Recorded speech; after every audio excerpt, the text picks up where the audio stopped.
Salam alaikum, I'm Carl Arrindell and you're watching In Focus. Now I'm here at the Hilton Hotel in Paddington, London, attending the Middle East Monitor's annual Palestine Book Awards, and I'm delighted to have the opportunity to speak with one of the award nominees, Ali Abunimah. Now, Ali Abunimah is an author and a Palestinian-American journalist who's been described as the leading American proponent of the one-state solution to the Israeli-Palestinian conflict. Based in Chicago, he is a regular contributor to publications such as the Chicago Tribune and the Los Angeles Times. He is the former vice president on the board of directors of the Arab American Action Network and is a fellow at the Palestinian Center and is co-founder of the Electronic Intifada. Salam alaikum, Ali Abunimah, and welcome to Islam Channel. Alaikum assalam, thank you. Now, in a speech you recently gave at the Imperial College in London, you referred to the paradox, I think that was the word you used, of our time, in which you declared that conditions for Palestinians had never been worse, and at the same time have never been better. I think if you look at the preface to your book, which I think you're hoping to win an award for tonight, it begins with "the Palestinians are winning." Can you possibly explain what you're getting at? Yes, and I was very careful with those words because certainly if you look at the conditions of Palestinians everywhere in Palestine, from Gaza to Jerusalem to the Galilee to the Naqab, all over the West Bank, they're under attack in every possible way, from outright massacres in Gaza to continued land theft and colonization in the West Bank, the Galilee and the Naqab, and of course the attack on the holy sites and on people's houses in Jerusalem. Not to mention Palestinians in Syria, in Lebanon, really all over the world. We've had just in recent weeks hundreds of Palestinians fleeing from the horrifying conditions in Gaza, being murdered at sea. And I again choose those words deliberately because a few weeks ago a boat of refugees was deliberately sunk. So in that sense things have never been more dire. But what I meant by winning is that the Palestine Solidarity movement has never been stronger. And I think what's different now, I mean there's always been latent support for Palestine, but what's different now is that people are becoming more effective at translating that into political campaigns and pressure, particularly boycott, divestment and sanctions. Now, you've said that the UN monitoring system that carries out needs assessment and then purchases goods from Israel and monitors its usage, you said, and I'm using your words, it's like an Orwellian state that shamefully mirrors the UN aid for food program in Iraq in the 90s, which the UN enforced on behalf of the West.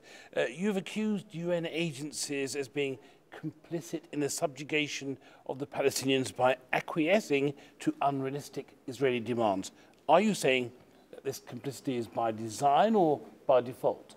It's very much by design.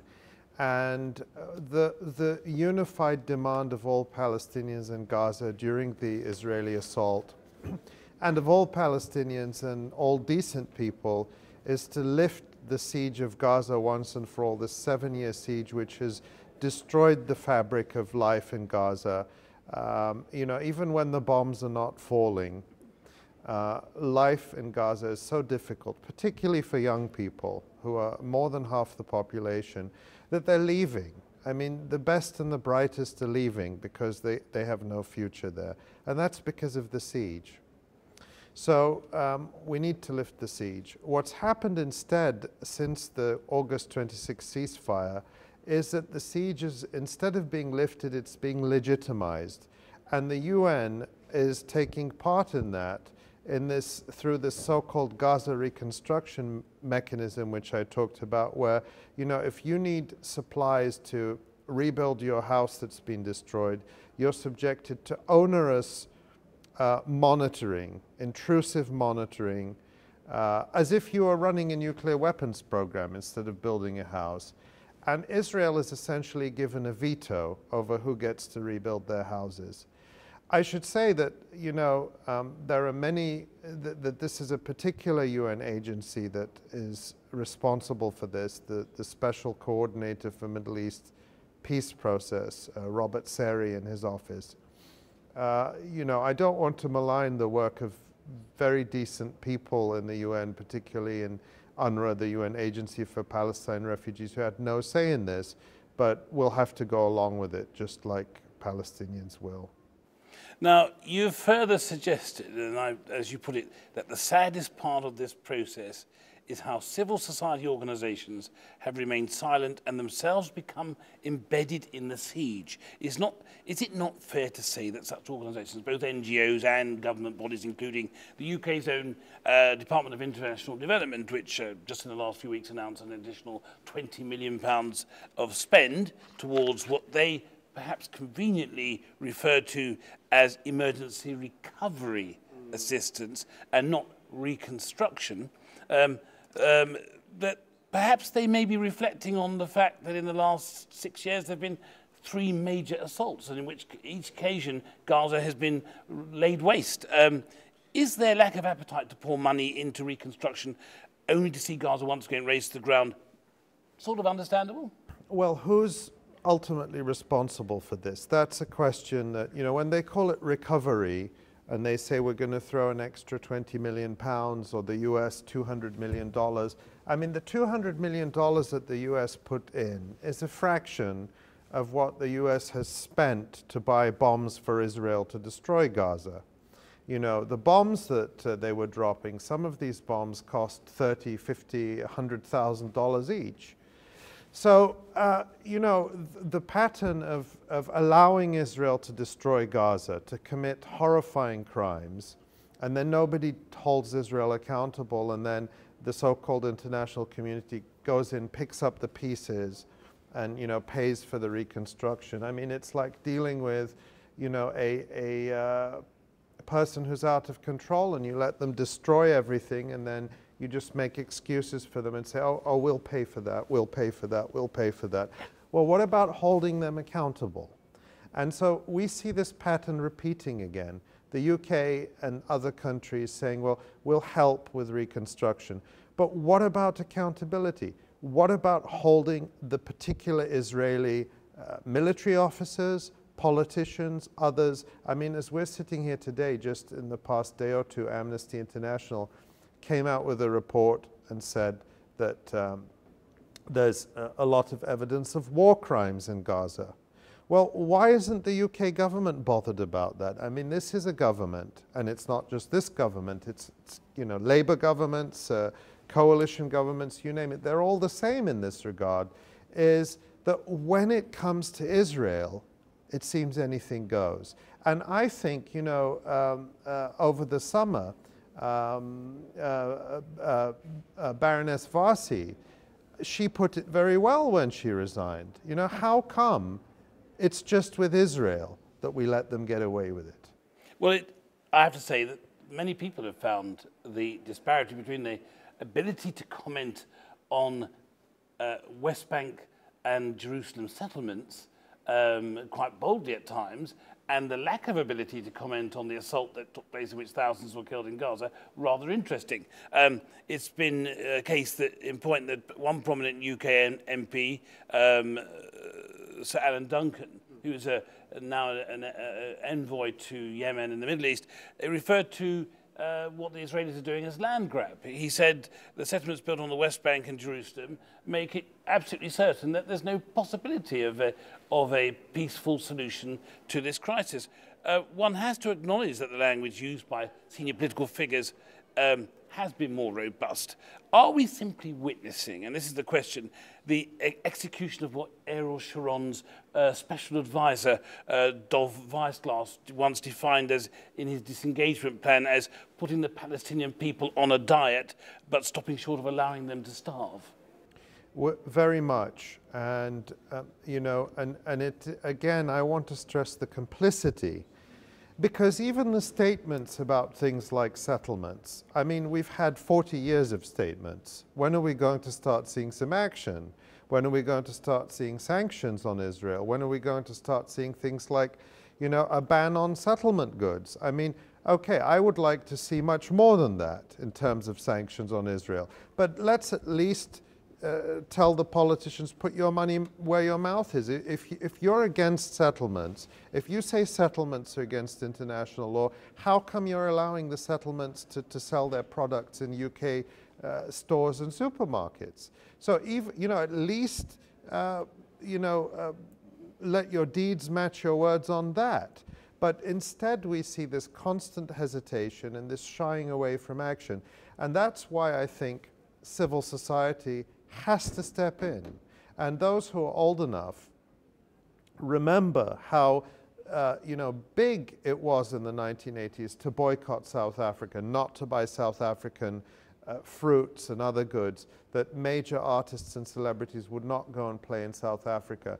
And that's happening, and in fact the UK is in the lead, I would say. I mean, there's more mainstream support for the Palestinian call for boycott of Israel in the UK than anywhere else. That's tremendous, and I think that's what's actually forcing people in government to actually listen. I mean, it was only because, I think, the public pressure that we had, Nick Clegg say, well, we should probably have an arms embargo. I mean, his statement did not go far enough, but he wouldn't even have made it if there weren't thousands of people in the streets. So do you believe, I know you're a big proponent of the divestment campaign, do you think it's genuinely gaining a momentum that could see it on the scale of the anti-apartheid movement? Absolutely, and I think the best indication of that is that you have had over the past few months, from even before the attack on Gaza this summer, a number of top Israeli officials, like the economy minister Yair Lapid, like Tzipi Livni, the justice minister, and others, saying, this is serious. If we do not stop the boycott movement, the BDS, boycott, divestment, sanctions movement, we are going to be isolated. Our economy is going to suffer. So they know it's real, and they're already counting up the costs. Some of the settlement companies they've revealed have lost tens of millions of pounds in sales because people in Europe aren't buying goods that come from Israeli settlements or from Israel. And so that, I think that momentum and that pressure has to increase. It's happening in the US. And it's no coincidence that some of the major pro-Israel organizations are saying that this is an existential threat. It's sort of on a par with, a major military threat. Now, I know you have historically been publicly known to be a proponent of the one-state solution, but there have been many, especially recently with the increased settlement building, who have been outspoken in saying, look, we're in the last chance saloon. Any more settlements built means it's the end of a two-state solution as even a remote possibility. Do you think that's a fair comment? Well, I think we've been in and out of the last chance saloon long ago, and I think that it's over for the two-state solution. But I think what keeps people from recognizing that or from being willing to say it is that they're sort of staring into a chasm and saying, what next? And that's a very scary question for a lot of people. What I tried to do in my book is to actually begin to think about what next and to say, well, actually, it's not so scary when you look at Northern Ireland, when you look at post-apartheid South Africa. In neither case do I argue that we have, peace and harmony and utopia. Not at all. It's about looking at real life, about looking at seeing how people manage these very difficult political transitions, how people's attitudes are forced to change, how they have to make really dramatic and radical reorganizations of the relationships between people who are subjugators and subjugated. And that's a very difficult and ongoing process, but it's possible. It's possible. And that, for me, is enough to say, well, that's a path we need to go down. Now, the headlines this week have been dominated somewhat, at least in the last few days, by news of attacks in East Jerusalem. There's one case where somebody drove their car in and killed a number of civilians. There was also a case where a Palestinian man was shot dead by security forces on the basis that he had apparently touted a weapon to a fanatical Jewish settler. What did you mean when you've warned of the intentions of extreme Jewish settlers to turn the conflict into a messianic war? What do you mean by that? And in your opinion, are these settlers supported by government? Are they being encouraged? Yeah, I think we have to be very careful to preface what we say about this always and say that this is not a religious war. This is not about Jews and Palestinians or Jews and Muslims. And we must resist that and understand that that Palestine is a colonized country, that there is occupation, there is colonization, there is apartheid. This is not a conflict with Judaism, and it's not a conflict with Jewish people as Jewish people. And I think we cannot say that enough, because— But is it a conflict with Zionism? It is a conflict with Zionism, and part of Zionism, particularly since 1967, has been to try to transform it into a religious conflict. And I'm saying we mustn't fall into that trap. But where this is most dangerous, where it's really a powder keg now, is in Jerusalem, where you have the Haram al-Sharif, the noble sanctuary where the Al-Aqsa Mosque and the Dome of the Rock sit. And this is an area which is revered by Muslims and revered by Jews. And there is a status quo there that has been in place since 1967. And you have these extremist settlers, like Yehuda Glick, the gentleman who was shot, like Moshe Feiglin, the deputy speaker of the Israeli parliament, the Knesset, whose goal is to violently change that status quo through provocations. And ultimately, their goal is to bring about a third Jewish temple. So they want to replace the Al-Aqsa Mosque and the Dome of the Rock with a third Jewish temple. This is extreme. It is not mainstream within Israel, but it is becoming mainstream. And there is a very important report by an Israeli organization called Ir Amim, a research organization, that came out last year on these so-called temple groups. There's a whole panoply of them.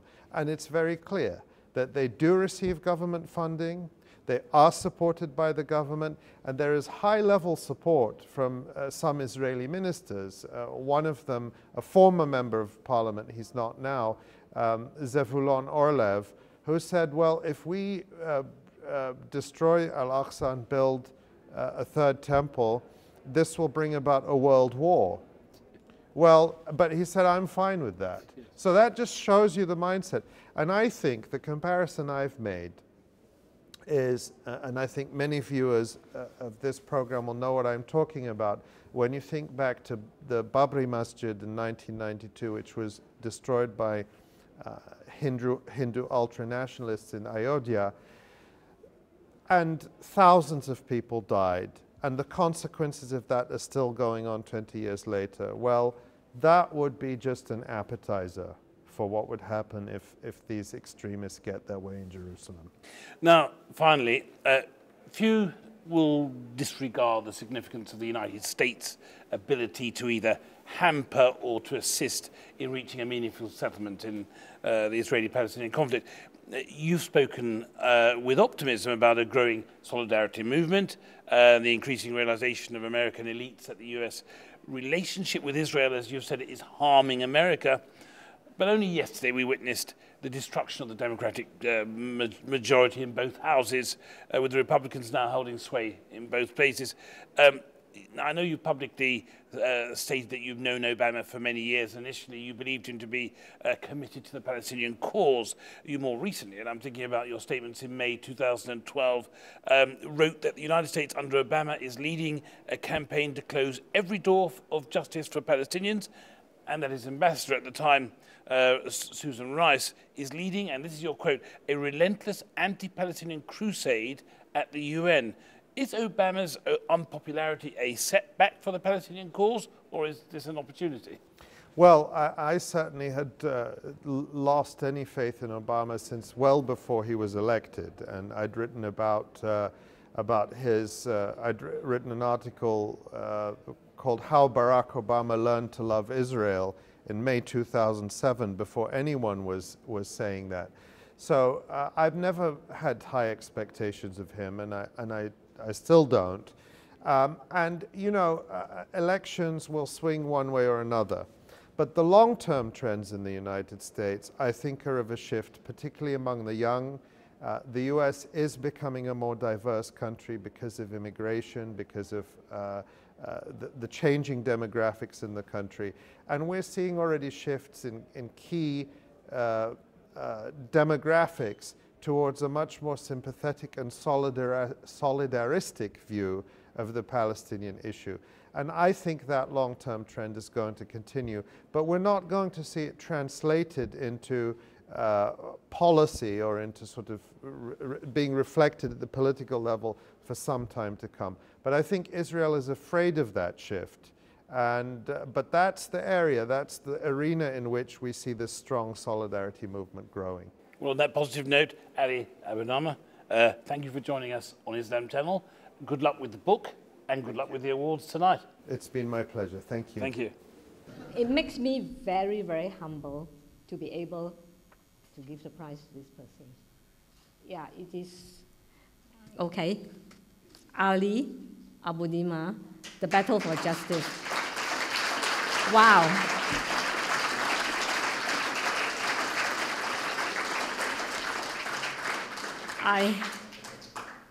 I feel that, you know,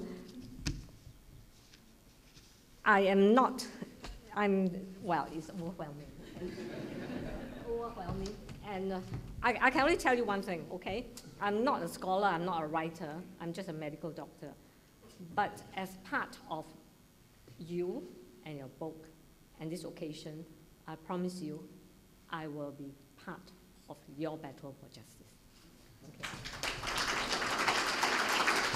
Thank you so much. Thank you, and thank you for giving me the honor of awarding this to him. I don't deserve it, but you've given it to me. Okay. Thank you. Say something.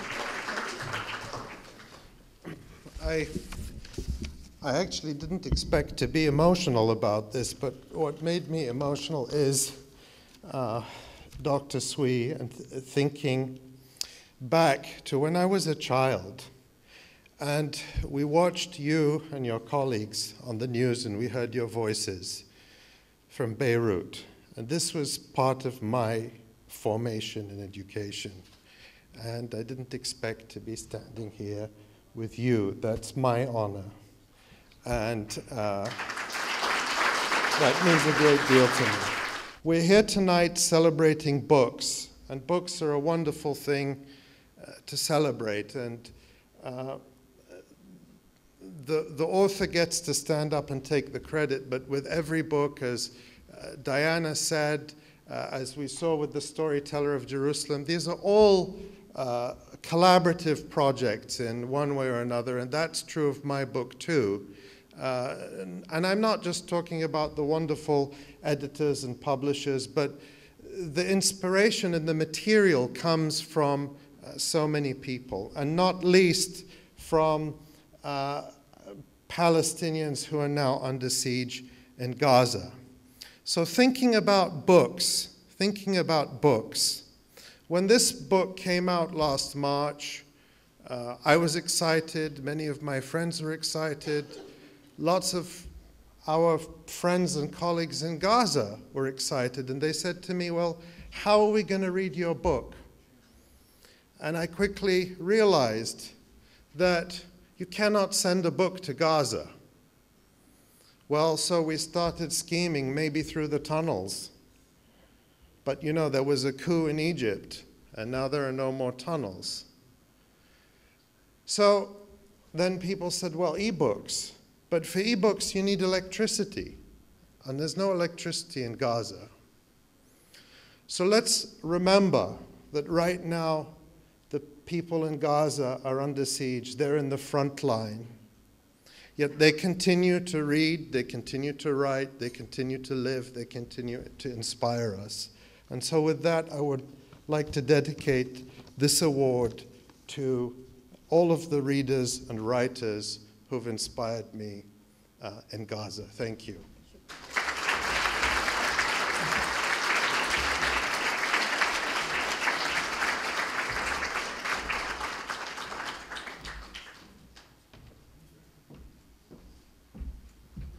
And now, before we move on, just a little amendment to the programme. We're going to be giving a little something